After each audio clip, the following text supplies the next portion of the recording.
Vou começar perguntando pra você como é que foi como é que você entrou nesse ponto de espiritualidade, porque é clichê, né? Pra gente conseguir desenvolver o papo e começar a conhecer um pouco mais do Edu em si. Perfeito, então vamos lá. Começar minha jornada, eu quando era um jovem gafanhoto, um pequeno garoto.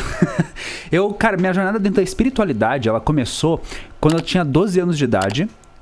Tava visitando a minha avó e brincando no quintal dela, passou 2 rapazes.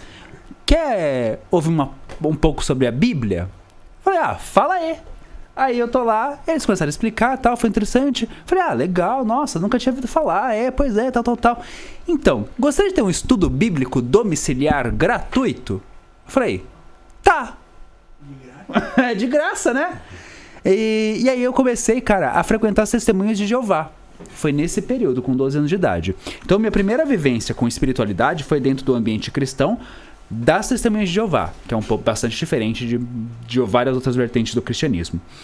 E durante esse processo, foi um processo muito interessante, eu desenvolvi pra caramba, eu aprendi a me comunicar, eu comecei a ter meus primeiros cursos de oratória dentro do Salão do Reino.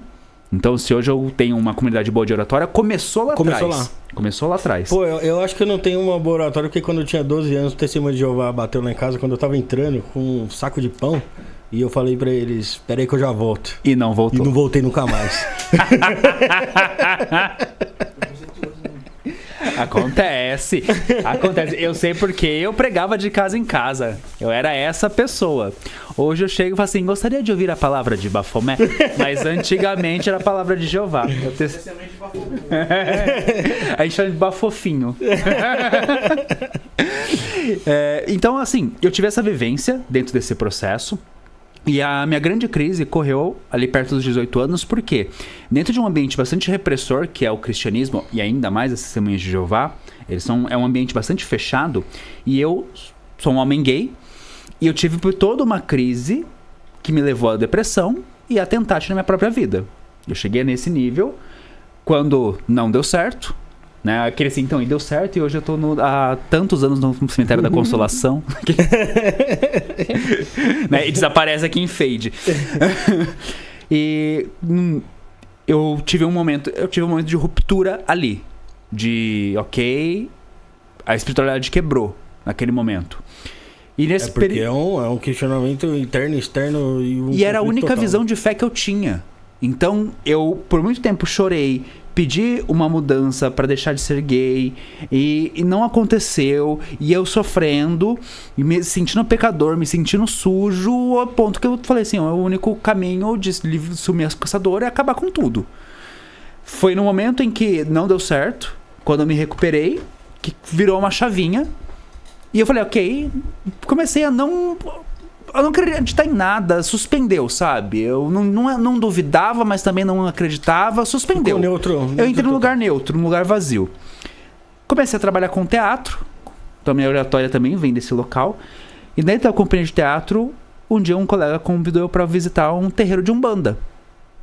Eu falei, vou. Curiosidade eu tinha. Fui morrendo de medo, mas não passava o sinal do Wi-Fi. Porque tudo que eu tinha aprendido é que era demônio, era do mal e tal. Eu lembro que eu fui de carona, cara. E eu assim, mano, o que eu tô fazendo na minha vida? Pensando assim, eu fui mudo o caminho inteiro. Cheguei lá, todo mundo de branco. Eu tava branco de medo mesmo. Até que a galera começou, a tabaque a tocar, começou a gira. E aquilo, a música me acolheu. Eu falei, uau, que legal, é bem diferente. Aí eu vi as pessoas incorporando, não me assustei. E era uma gira de preto velho. E ali eu fui consultar com uma preta velha, eu abaixei, ela me fez um benzimento. E aí ela virou pra mim e falou assim, por que eu fiz esquecer da avó? E minha avó tinha falecido aos meus 18 anos, foi mais um dos gatilhos que acumulou na minha depressão. Por que eu fiz esquecer da avó? A avó não esqueceu do filho. A avó tá lá em cima olhando pelo filho. Cara, eu chorava. E ali eu comecei a frequentar aquele espaço. E lá foi quando eu conheci as ervas para entender sobre banhos, sobre defumação. Meu primeiro curso de ervas eu fiz foi dentro desse terreiro. E lá eu fui incentivado a estudar mais sobre ervas, a buscar mais. Então eu fui buscar livros e encontrei os livros de bruxaria. Foi aí que eu descobri que existia um mundo que ia além do que eu conhecia, que eu tinha aprendido durante a adolescência, a infância, que magia era coisa de fantasia ou do diabo. E aí eu conheci um universo que me permitiu interagir com a espiritualidade de um outro lugar, para uma nova ótica. Então foi assim que eu cheguei pra falar assim, hoje você trabalha com magia. Sim, mas foi toda essa caminhadinha maluca pra chegar aqui.